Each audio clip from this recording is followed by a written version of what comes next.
Welcome to Timesink, the weekly podcast to let you know what's worth sinking your time into. I'm your host, Sauce, and this week I am joined by Mr. Hummer. What is up, fellas? What is up? And Brad. Hello, friends. And hi. And how? Hi, Brad. We got a great episode for you this week. This week we have... Hi, friends. Hey. We're going to talk about all the Netflix movies coming out this year, Lucasfilm games becoming a thing. We're also going to talk about Bridgerton updates, The Midnight Sky, Black Godfather, Logan, Marvel Legends, and Ted Lasso. So stick around. We got a great episode. No spoiler alerts. Jesus. I couldn't help it. But before we get into all that, make sure you help us out, help us grow, let us know how we're doing. And we want to hear from you. Head to timesinkpod.com. It's got everything there, all the audio episodes, all of our social medias. Definitely hit us up there and let us know what you think and leave us a review. So, guys, I don't know if you guys saw this, but Netflix announced they are launching a new movie this year every week. That sounds like a Netflix thing. Like, just throw money at things until something sticks. Yeah, I feel like that's a lot of B movies. There's a lot of B movies coming out this year. Then I assume there's like, for every 10 movies, there'll be like 1.5 decent movies. That's funny because my brain, when I read it, I instantly went to, oh man, we're going to get high quality, awesome movies every single week. I didn't even think about, oh yeah, of course we're going to get crap the whole time. Maybe I'm just a positive person. It's that 10 pounds you lost, man. It's seeing you, and you're seeing life in a new lighter light. I have a new outlook on life. That's what cucumbers can do to you, folks. I mean, Netflix has a good, I guess they do have reputation. They have, I guess, earned maybe a little bit of benefit of the doubt with the movies they've come out with, but to release one a week, I feel like that's ambitious. And there just has to be littered with just landmines. I feel like this isn't anything new because they've come out with so much content in the last like 3 years.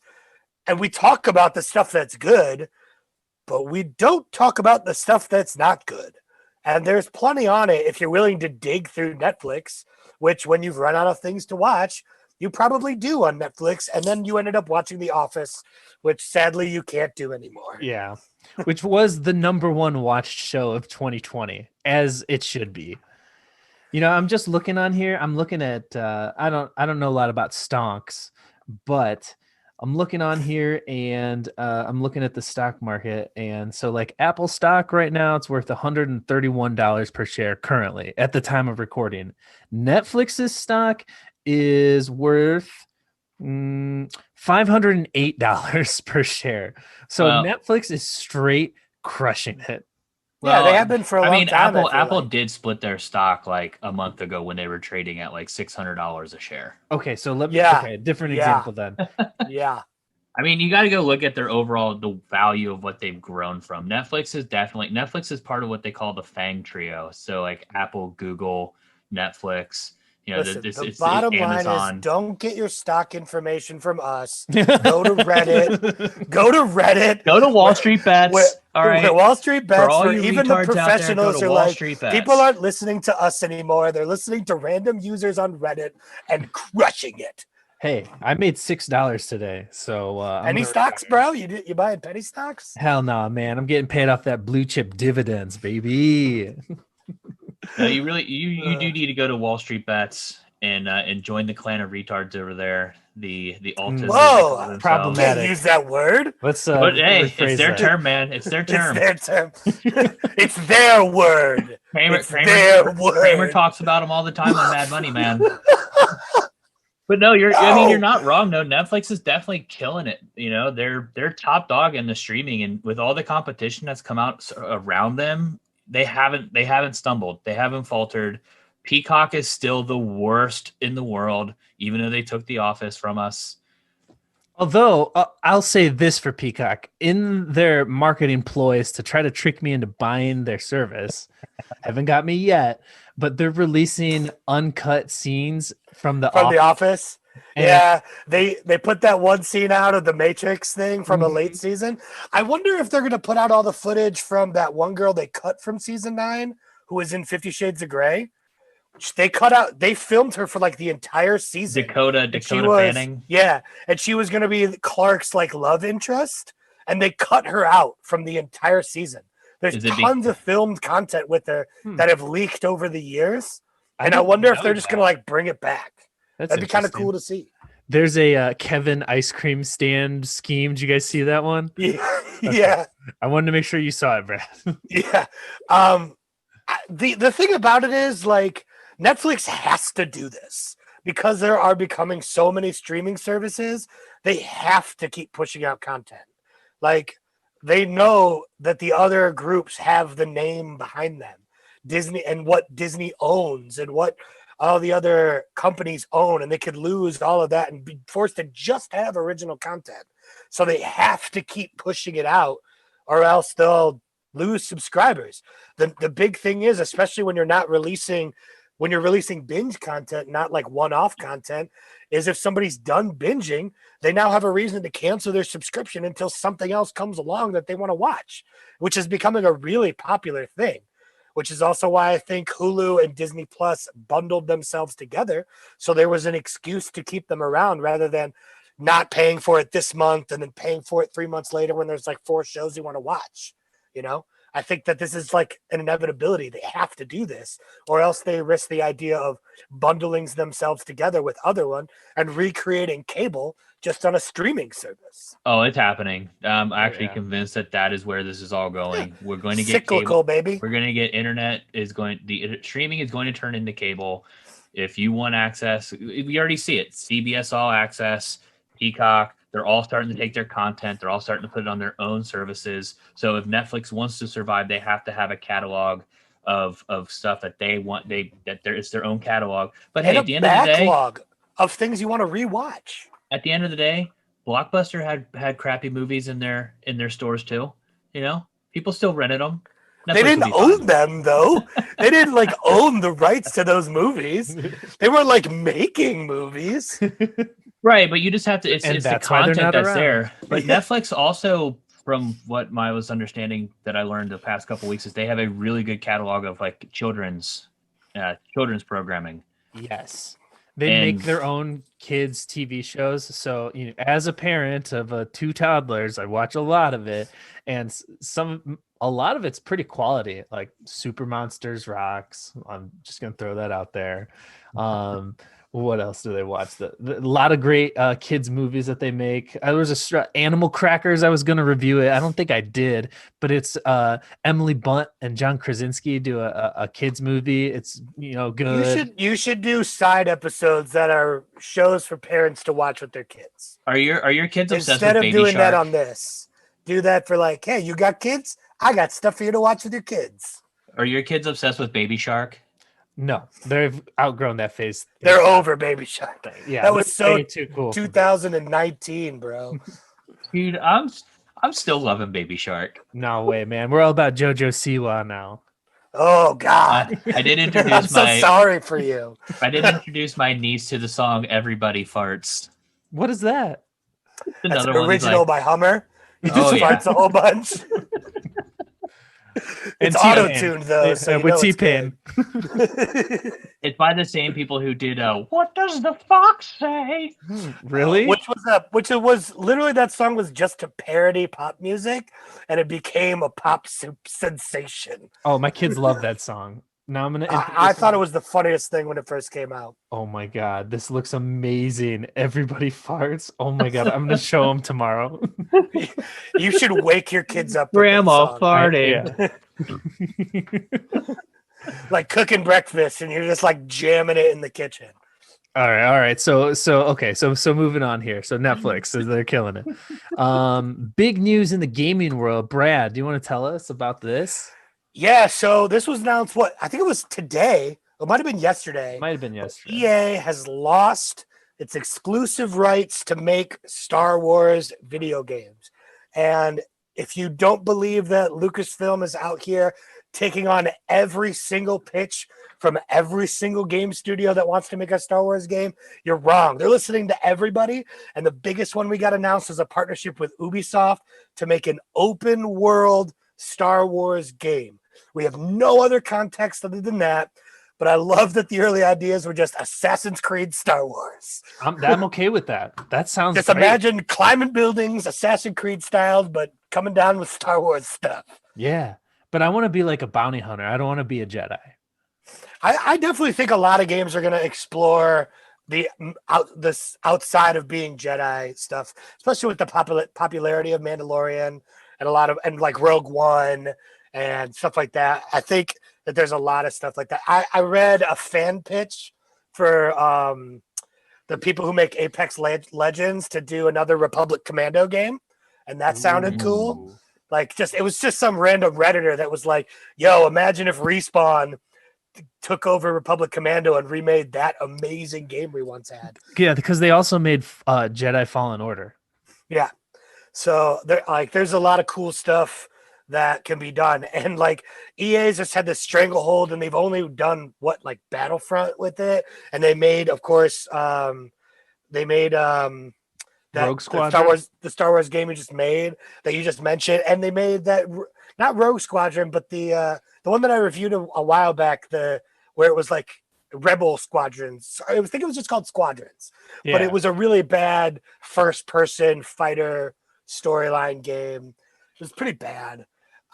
So I mean, the idea of the universe being opened up to this, like Bethesda being able to make new Knights of the Old Republic games or something in that format.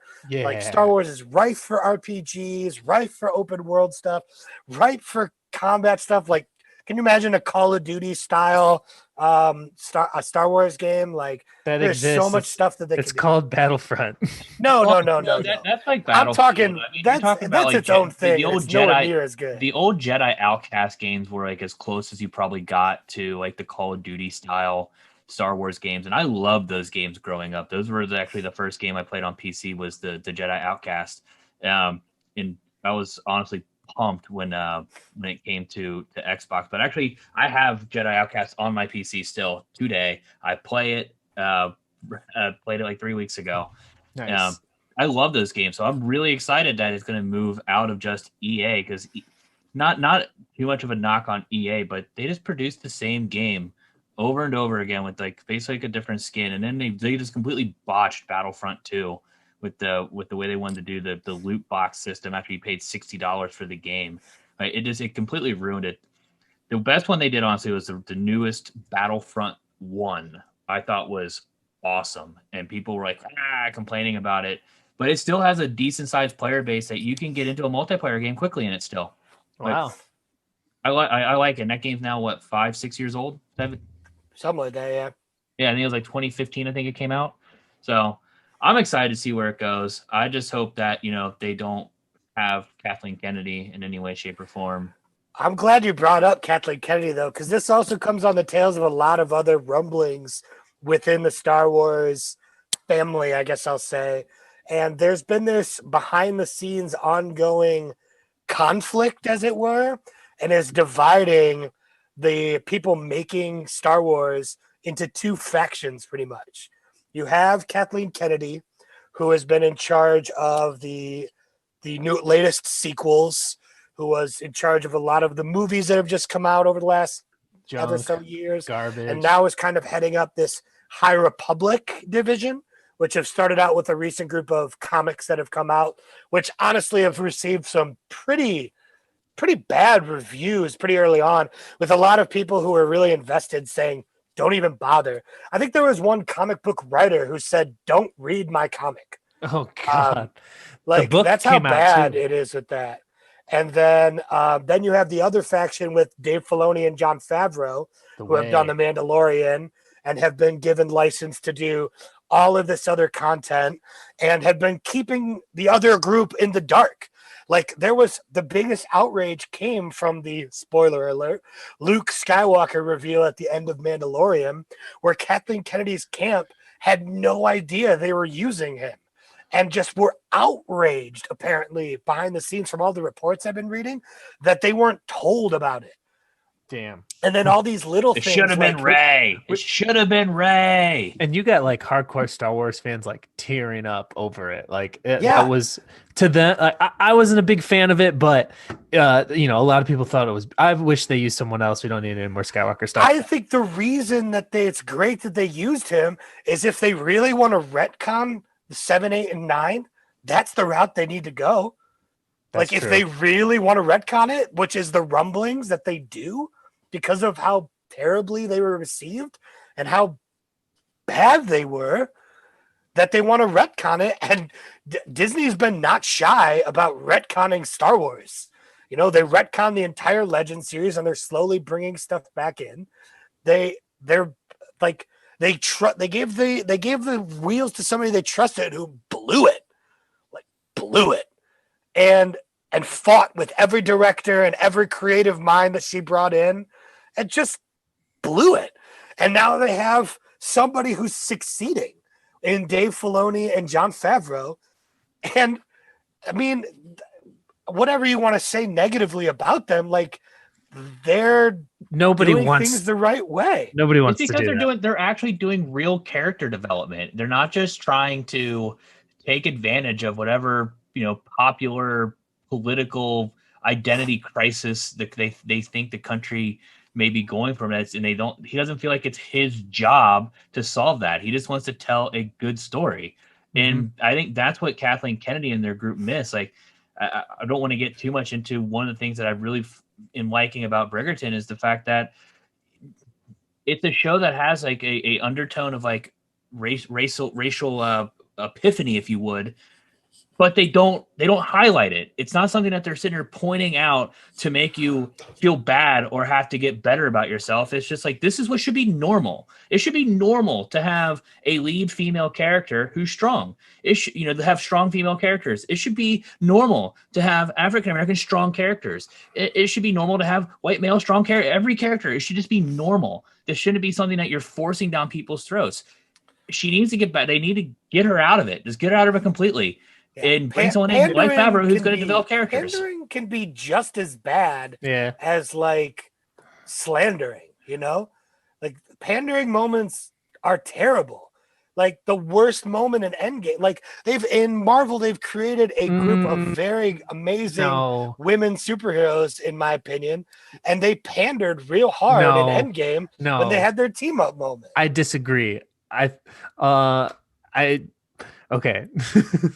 When they put all the girls on screen for that one shot, like, yeah, it wasn't done like the best that they possibly could, but it is important that they did it and they needed to do it because Marvel has a lot of awesome female characters. And yeah, they're still currently underused. I mean, Miss Marvel was supposed to be the, you know, breakaway character and like the leader of the female superheroes of the Marvel universe, but it was bad. They made a bad movie. Yeah. But like I think I think Brie Larson was a bad pick for that particular role. For a girl, that moment was great for them. Like, and that's. But I thought they did that moment great. They should use Margaret Robbie when they were fighting in the pit before Wanda kills whatever her name is, and they just had the 3-man team up. You know, that was a great female moment. The pandering moment of putting them all together and having them do their own separate charge was just like an eye roll. Yeah, it could have been done better, but it needed to be done. But that's what I'm saying. It needed to happen because we have these great characters and they haven't been developed as much. But you've made it seem like pandering rather than develop something organically or make something well written and well done. You just were like, here's what we have. Like, you know, that's what I'm saying about pandering. It's just as bad. Like on the battlefield, do you think that all of a sudden people just lasers and firestorm and rain fires all over the place? 10 people just come together and stand perfectly posed and be like, we got this, kid. I've never been in war, so I can't say if that's what happens. Maybe that's exactly what happened. Maybe that's exactly how it goes down. to jump on what Hummer said. Teddy Roosevelt says storming out there on the horse. Sorry, let me got this kid. wrap this up so we don't spend all day talking about it. But to what you were saying, Brad, and what Hummer said, Kathleen Kennedy's a business lady, right? Her job is I'm going to look at these test groups and I think this is where we need to develop this story to make the most amount of profit. Whereas Filoni and Favreau are storytellers, they're creators, they're artists. They're focusing on that first, and that is the way. I was going to say, even if that's true about Kathleen Kennedy, even if that's true, she's done a bad job. Yeah. The actors that she's worked with have come out and said that. That's why. Like everybody, she's had butt heads with her. The people she hires to be the creative people are the people that she butt heads with and ruins it. So she's done a bad job. Bottom line. So Hummer, you had an update on Bridgerton? Bridgerton? Oh my God, it's a 5. Really?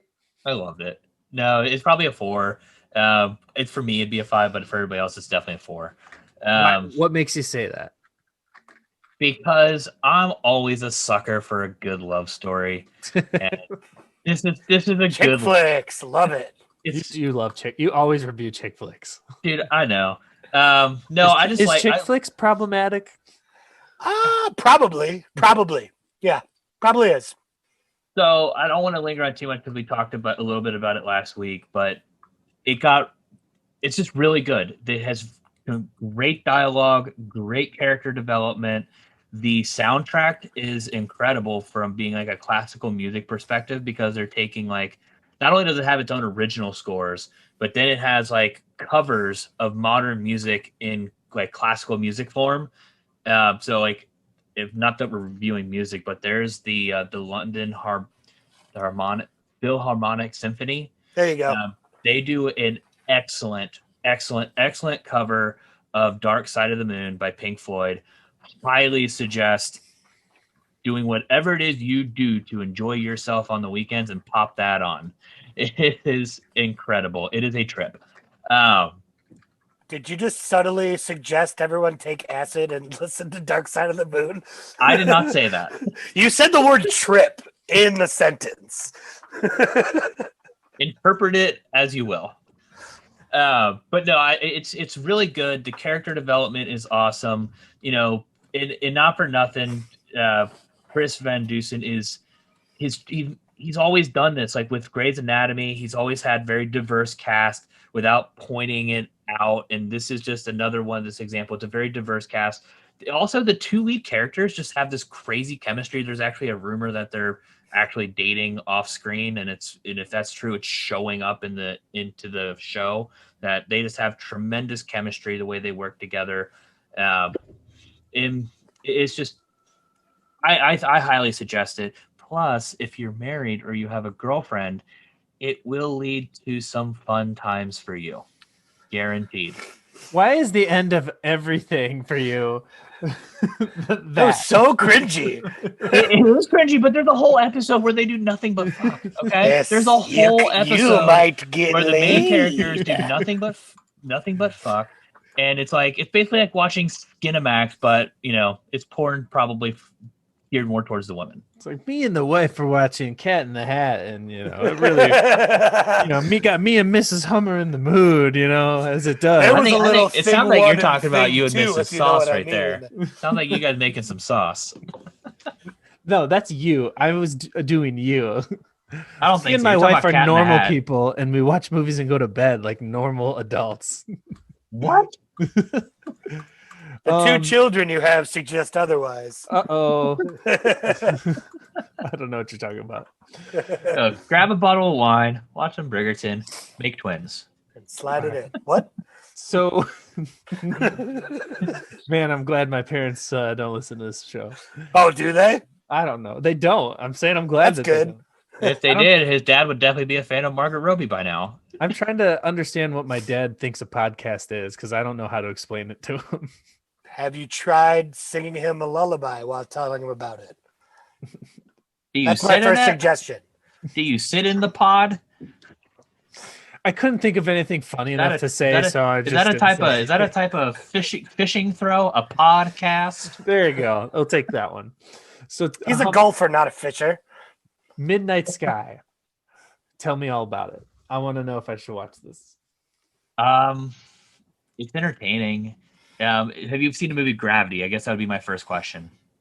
Yeah, but not like since it came out. Yeah. No, I know. I'm just, if you've seen it, the things that people had like that were wrong with Gravity, for instance, the last scene where she's basically using her jetpack to fly around space, and people are pointing out, well, that couldn't happen because it just wouldn't work to get to the Chinese rocket because of speed. There's just so much stuff in this movie where it's like, why did you do that? Where like everything seemed to be like right in terms of like maybe the science aspect of it, and then all of a sudden you're like, why did you do that? Like, how does he survive this portion of the movie? Because it's physically impossible for any human to survive that. So as long as you can get over that kind of stuff, the story is actually pretty good. I think the story itself is good. There's just some instances of where it's like, okay, there's no way he's alive right now. It's clear. How did he survive without a coat in freezing water? Okay, he did. Spoiler. But yeah, spoiler. No, you'll see the movie. It's very predictable. I don't know. It sounds like I'm not going to see the movie. I was gonna say I am a stickler for believable science. I'm giving it a 2, to be honest. Like the story, I think the story is good, but it's not rewatchable for me. I won't watch it again. Some of the stuff, and like I said, it's egregious to the stuff that they have him surviving, and it's like it comes out of nowhere. Like it's like it's a classic movie where you show up somewhere, a twist happens, and you have to go on an epic quest, an epic journey to reach something, a place to save the world, or in this case, what may be the rest of humanity. And it's all about like each time you do something, oh my God, something terrible happens. What's terrible gonna happen here next? And it's just, some of it's just like, okay, I'm over this. Please just get him to where he needs to go already. Okay. So That was a pretty damning review, in my opinion. Not gonna check it out. Well, how's George Yeah. Clooney though? George Clooney's awesome. I mean, his mixed signals. No, I mean That's what George Clooney does. He's all about mixed signals. He's a good actor who can make bad movies. Okay, he himself is a good actor, but the movie itself was bad. Why it only gets 5 stars on Internet Movie Database. I was gonna say, not for us. Like what? You had to follow in that IMDb reference there. It only gets 2 from us. Okay. From me. Okay. Cool. So I'm not gonna waste my time because there's just so much content out there. That's And there's the even point. more coming. Point of the content. Movies. And there's even more coming. I'm looking forward to Stranger Things, but we're getting so much good, like finally, like Marvel TV, Marvel movies, all the WandaVision starts this Friday, doesn't it? I know. I'm so excited. We'll talk about it next week. But this week, over the break, I watched a ton of stuff. Stuff I was catching up on. Like I never watched Uncut Gems. Downloaded a bunch of games. I wanted to mention from last week, I talked about Hades. It just got announced yesterday that it's actually going to be coming to Game Pass. Cool. I think it's a rumor right now, but it sounds like it's going to happen. So definitely once that drops, play Hades. It's a fantastic game. I just finally beat the final boss, and now the game does an amazing job of incentivizing you to go back and keep playing. It keeps it fresh. It's great. That's all I'll say. But and the Switch is great too. If you don't have a Switch, they do sales. Like I pick games up for $3 all the time. I have a giant list I can go over, but we only got so much time. So I did want to talk about a Big Sauce pick. So we were talking about my dad earlier. He calls himself Big Sauce. He's actually the one that recommended this to me. This movie to me. It's a documentary on Netflix. It actually came out in 2019, but this last 2020, Netflix does like a Black Lives Matters, like Black Voices section of Netflix. Yeah. So that's how he found it.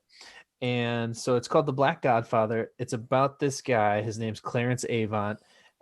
They call him the Godfather of Black music. And after watching it, he really is. It goes into his life. He's just kind of this unassuming guy who didn't really, nobody like big or special, grew up poor, was the grandson of a slave, I think it was.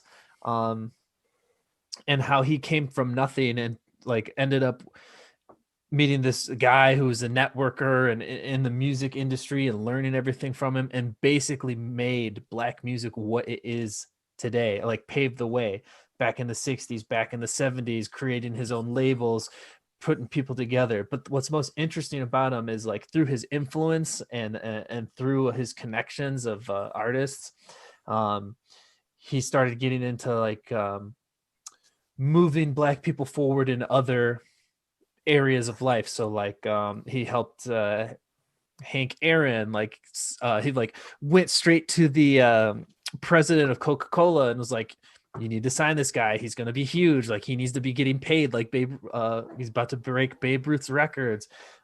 He's helped the mayor of Atlanta get nominated. He's helped Bill Clinton. Even Bill Clinton and Kamala Harris are on there getting interviewed, like the influence that he had, and Obama. Tons of big names, like everybody talking about their experience with them. So I just named some. P. Diddy, Snoop Dogg, what's his name? Django. Why can't I remember his name?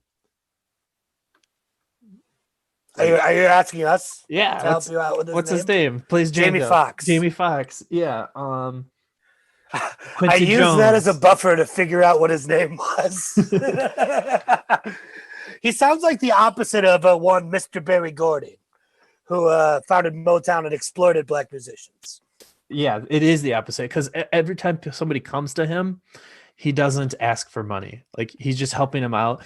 He wants to see black people being successful and further their position in life, which is awesome. And as a person of color,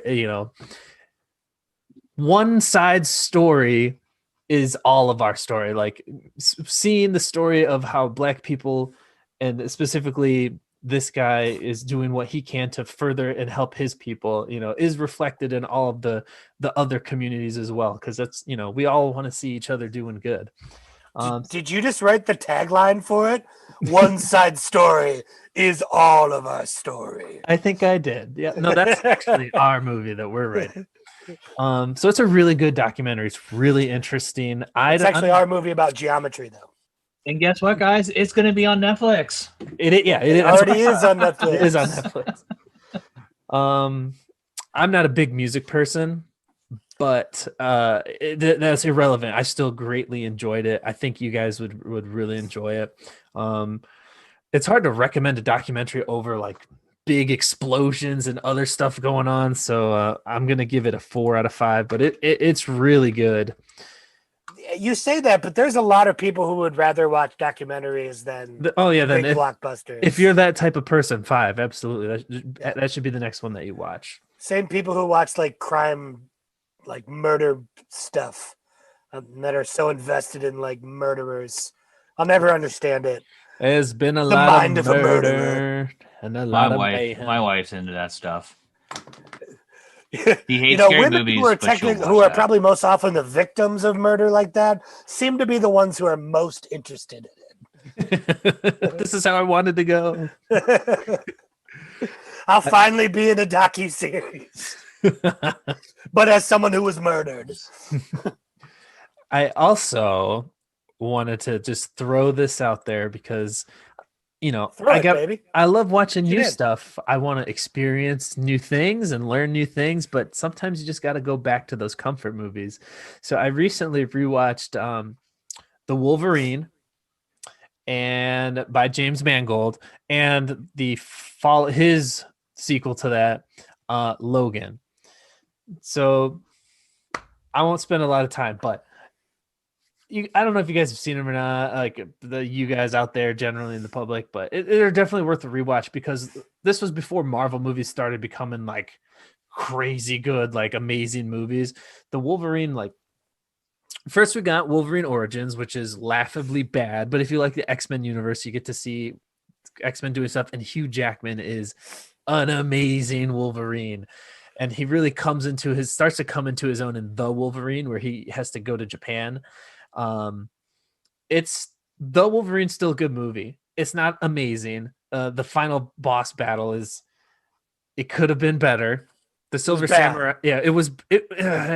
I like the idea of It was the. executed poorly. Yeah, but I really like the setup of how the villain became the Silver Samurai. Sure. The story's enjoyable, and Hugh Jackman. It's mostly a character piece.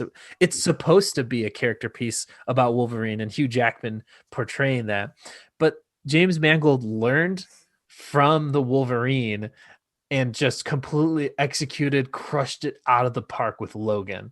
Rewatching this movie, I'm like just the cinematography of it and the action scenes are so good.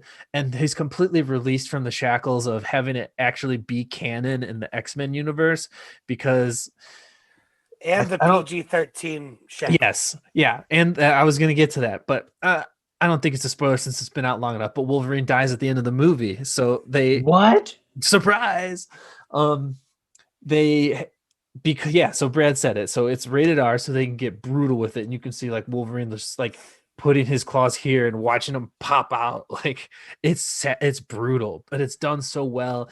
And this is a real character piece, and it's also the culmination of Wolverine's life and everything he's done and the person he's gonna, his legacy that he's gonna leave. And Patrick Stewart and him together, the scenes with them are just amazing. Everything about this movie is fantastic, other than we have to say goodbye to the character. But I don't know, if you're bored and you're looking for something to watch, go rewatch the Wolverine and enjoy it, and then watch Logan and then be devastated. My one qualm with the movie Logan will always be because it's based on a graphic novel. And one of the dopest moments in the graphic novel is how all the other X-Men die. And they kind of reference it a little bit, even though it's changed in Logan. And they make it so Xavier killed everybody in his mental powerness. When in the graphics, he makes Logan go crazy and kill everybody. So Logan has the guilt of that. That's not what happens. That's what I thought happens. I will tell you what happens because it's awesome, and why they can't do it, because it's the comics, so they have the rights to every Marvel character. So yeah. In the comic book, in the comic book, he goes on like a cross adventure journey with Hawkeye, and they're like, and Hawkeye's blind, but he can still shoot people with bow and arrows, and they have to like save Spider-Man's daughter. But anyway, in the comic book, all these villains are breaking into the X Mansion, and they start like, you get Spider-Man villains, Captain America villains. Everybody is okay. Yeah. So here's a 5 out of 5. Go read the original graphic novel, Old Man Logan. So they're all breaking in and killing the X-Men. So Wolverine sees his friends die, and he loses it, and he snaps, and he starts finally murdering the shit out of these villains, just completely and utterly decimating them. And he's the last one left, and he fights every single villain and kills every single one, except when he gets to the very end, you find out it was Mysterio the whole time, making him see the other mutants as villains, and so Wolverine kills them Killed all of them. Mm-hmm. Yeah, okay. I had a little mixed up there, but I knew it was Wolverine's guilt of killing everybody was really what carried it, and they changed it to allude to Professor X killing everybody in one of his breakdowns.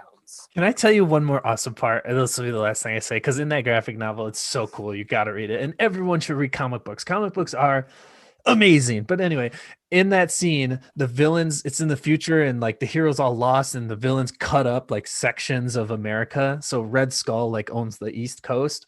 And so Wolverine's healing factor isn't as good. So they think they kill him and throw his body at the feet of a Red Skull. But he ends up getting back up. It just takes a long time for him to heal, so they think he's dead. But he's old, and he can't really fight him. And Red Skull's at the height and seat of his power, so he has to. And behind him is a trophy case of all the heroes he's killed and defeated. Yeah. So he takes Iron Man's gauntlet and Cap's shield and kills him with it, and it's so cool. Anyway, so comic books are great. I guess speaking of. I guess the DC universe and in the Marvel universe. I was just saying, not really, but Deadpool 3 was confirmed. Yes, Deadpool 3 was confirmed with an R rating. Yep, they're gonna keep an R rating, and Ryan Reynolds has complete creative control, from what I read. So expect a lot of really good things. I'm sure it'll still fit with them with whatever scope they want to go into with the next phases of Marvel. So Kevin Feige will like still kind of be like, hey, we need to move in this direction. But I think the story, the characters, and whatever thing occur, the events of the movie are all going to come from Ryan Reynolds, which is amazing. Yeah, thank God. I'm so pumped. So, speaking of Marvel, Brad. So, What in up? the wake of the upcoming excitement of Marvel, with WandaVision coming out this Friday is the first episode. We have Falcon and Winter Soldier coming closer. The re-release of Black Widow coming up soon as well. Marvel decided to release this short series called Marvel Legends. Now, I didn't really know what to expect from this, even though in the description it just says, "Oh, this is kind of like a refresher course on these characters since we haven't shown you them in a while. We haven't made content with them in a while." This content was garbage, gentlemen. Hot garbage. They're 6 to 7 minutes each, and it's literally like a YouTuber video of like resetting up characters. There's better content on YouTube. Yeah. That's what I'm going to say. They're terrible. I don't understand why you would start the Marvel Universe. Like, if you've never watched it, you're going to start off with WandaVision. You're going to start there, so you need the 6-minute refresher on her character? What is that? There's no reason for this to exist unless they were going to do actor interviews, previews of new content, Behind things the like that. scenes. Yeah, just anything. It's all old cut up scenes, just showing you bits and pieces of where they are. They gave us 2 episodes, one about Wanda, one about Vision, and like they shared so many scenes together in the last 2 movies. The other was the same thing, just focused on different characters. It served no purpose. And they're slated for like 5 or 6 more. So I can already tell you, I assume they're going to do one on the Winter Soldier. They're going to do one on fucking whatever his name is. Falcon. They're going to do one on Black Widow. It's just like the most useless thing Marvel has come out with over the stretch of the MCU is this series. It's a 1. It's a 0. Don't bother. Go watch the movies again. Go on a 22 movie marathon just to refresh yourself. 24. That is going to be so much more rewarding than 6 minutes of cut up content. If you really need 6 minutes of cut up content, go to YouTube, watch some YouTubers video on them. And I guarantee you they're better than the hot garbage that Marvel just put on Disney Plus for this. Yeah, the 6 minutes.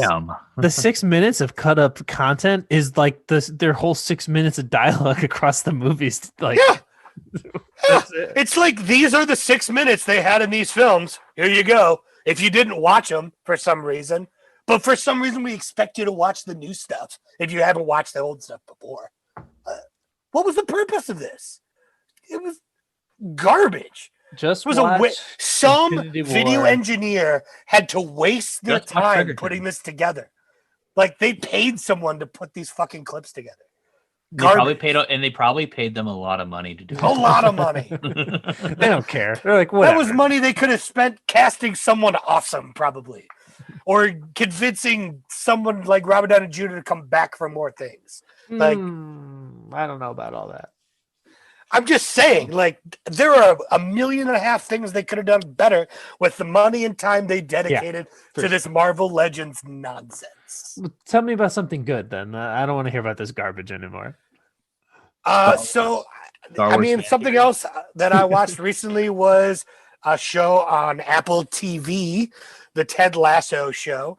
I feel like there was a lot of press about it. It's one of those shows that Apple's trying to use to push people into subscribing for Apple TV. After watching the first 12 episodes, I will say I think the show's good. Jason Sudeikis is great. The guy who plays his assistant, I don't know the actor's name, but the guy's name is Coach Beard. He's probably my favorite character. He's hilarious. Most of the English actors are pretty forgettable, average performances, other than a really great comedian who I like, who I think his stand-up name he goes by is Mr. Swallow. I think his real name is I want to say Nathan something.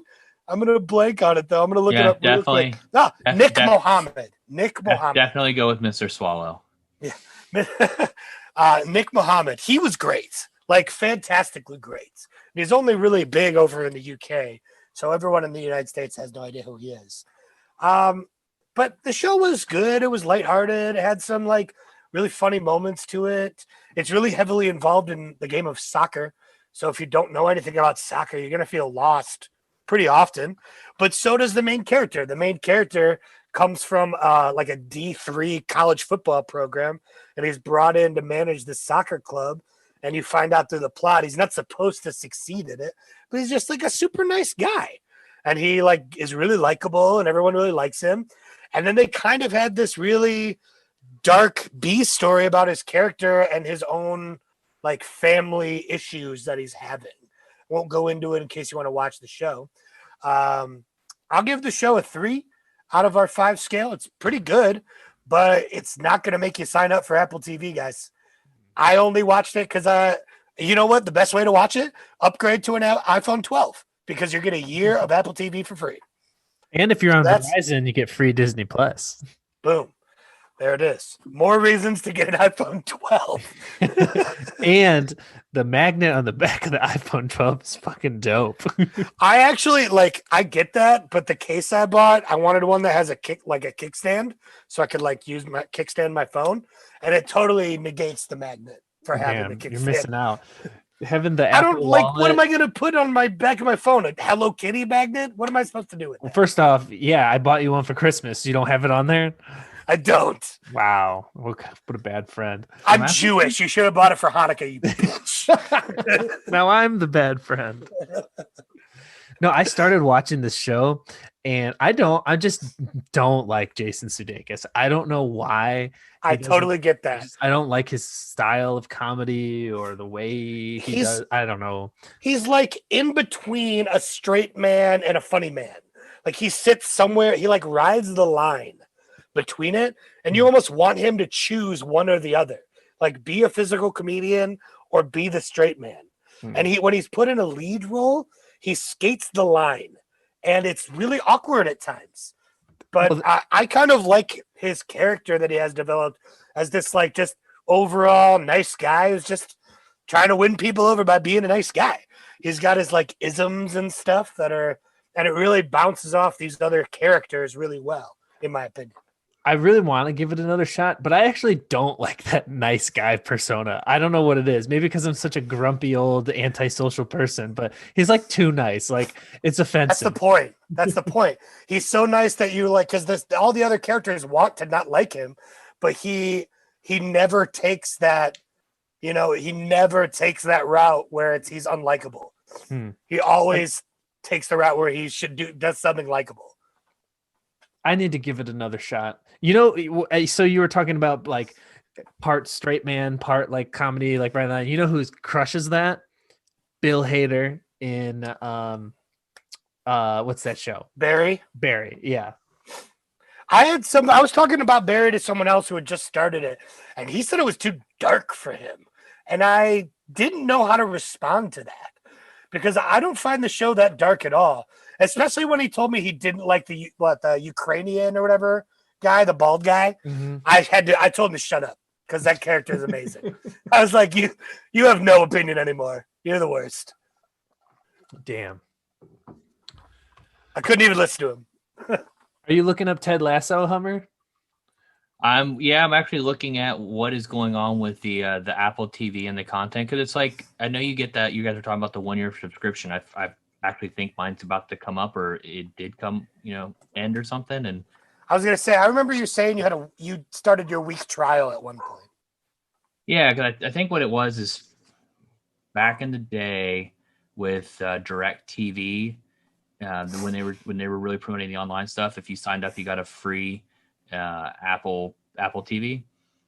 And so I did that on my account, and then after 3 months I canceled it, so I got to keep it, and then I signed up again with my wife's email, so that way I got a second one, and then I canceled that after 3 months and went to Hulu TV, and then started my my account. Maybe I'm paying for it. I don't know. You're making me rethink about it now, so I'm like, am I paying for this thing? But no, I mean their lineup. It seems like they're kind of taking a page out of the Netflix books, get big names. They're just doing it very slowly. Whereas Netflix looks like content. Apple TV is like, yeah, here's something. I do like how the Apple TV app puts almost everything in one place except for Netflix. Yeah. The app is amazing, actually. And it is a little ad heavy with trying to push like other things, like adding a CBS subscription or adding a Showtime subscription. Like they definitely push that stuff on you. But you're right. Being able to access anything you're watching from your other apps and continue on just through one app and streamline it all is great. It's excellent. It's only a matter of time before they get it broken up for that being a monopoly. Again, this points back to the cyclicalness of cable, and eventually there'll be other apps. Like I remember a while back, before all this happened, I told you, Sauce, about the Movies Anywhere app that was combining everything from like your iTunes movies, your Xbox movies, or any other place you had downloaded movies, and you could watch them in one app. That app is now pretty much dead as far as I know because of all the other ones that are doing the same thing now. It's cool how on the app they have sections for like meet the stars of Apple TV, and you can tap on them and it'll have like, here's all the comedies they're in, here's all the dramas they're in. And I'm just looking through the Werner Herzog one. I'm not going to review it yet, but I'm reading his book, Werner Herzog. That's my Werner Herzog impersonation. A Guide for the Perplexed. It's really interesting, but I'm not going to review it yet. But all I think of is bounty hunting. Any books. Bounty hunting is a complicated profession. Let us celebrate the end of our mutual narrative with a libation. I always think of his cameo in Parks and Rec when he's selling that weird house. It was actually an insane asylum for the people who went crazy in the doll factory. All right, guys. So my Apple TV subscription ends the free trial on February 5th, 2021. So let's go through the list real quick of all the stuff I need to watch before let's do Apple TV Plus. There was a TV show about like news anchors. I remember that was supposed to be really good. The morning show. Yeah, the morning there's show. a Jason Momoa led action series that I've heard decent things about. Ted Lasso for sure, and I know you already watched that that movie with Bill Murray and Rashida Jones. That was supposedly pretty good. Greyhound was pretty good. So yeah, you've already watched that. So that's all I know about. That's all I got. That's literally all I see on the main page and nothing else. No. Like I said, here's the thing. Dickinson. This is another thing. I guess it looks like everything that they're really putting out isn't so much movie, it's more a series. Yeah, long form TV shows. I love long form TV shows. At least I know it doesn't seem like there's enough on here that's going to make me want to keep paying for it, because they already get my money I'm one of the weird people who doesn't do Spotify, and I do Apple Music. I have Apple Music. It's so much easier on my iPhone. 100%. I use YouTube Music. I'm weird. Because you get YouTube Premium and you don't have to watch ads, because I watch a lot of YouTube. I use YouTube Music too, but not in the same way I use Apple Music, I guess. If that makes any sense. Yeah, I'd use the Apple Music though too, because I also my wife uses it, but then it gives you a family account, which is nice. So it's easy for me to hook my parents up on it, since they are always asking me about this stuff. I'm like, just go onto my thing and here, let me log in your iPod for you. All right. Well, this is all super boring, so I'm gonna cut all of this. That's all we got time for you this week, friends. Thanks for sticking around and listening. Definitely go to timesinkpod.com and let us know what you think. Let us know what you want us to review. Just come hang out and talk to us so we could do some Q&A on. Brad really wants to do some Q&A. I just decided. Also, I know that sea shanties have become really popular over the last couple of days because of a viral video on TikTok. And I was ahead of the sea shanty game. So if you want to sing some sea shanties, we'll talk about that on our website too. Yep, hit it up, timesinkpod.com. Thanks for tuning in, and we'll see you guys next week. Soon may the Wellermen come to bring us something and tea and rum. One day, something else. I don't know all the words. Take us something and go.